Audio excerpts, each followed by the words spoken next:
So this is still part of a rebuild. There isn't some sudden, we brought in Rick Tocchet. Now we're going to be pushed to be a contender this year right away. None of that's happening, right? That's Absolutely. the decision was all tied into that still, Absolutely. right? Yeah. And, first of all, I have to say, Jonesy and I are very fortunate to have, Dan and, Brian Roberts behind us supporting what we're doing and supporting our vision and our plan. But you're absolutely right. It's not changing. It's one of the building blocks towards where we want to get. The exciting part with Talk is that he took a Tampa team, in his first coaching gig that was rebuilding, and then the next job in Arizona. It was a tough lineup.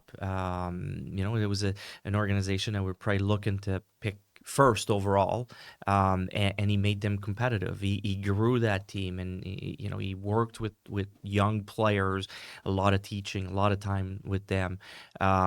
So that part really excited me, and sometimes we focus on Talk, the player. We focus on Talk, the fact that he had that quick turnaround in Vancouver, the 2 Stanley Cups in Pittsburgh with that team, the 4 nations. But for me, really, the most impressive part of his coaching stint was what he was able to do in Arizona. And, people might look at it quickly and say, awful record. They only made the playoffs, once in those 4 years. But he made that team competitive, and that's really impressive when you dig into it.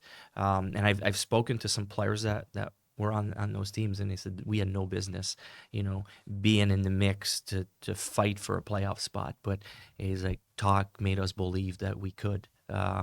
So, to go back to your original question, that's part of the plan.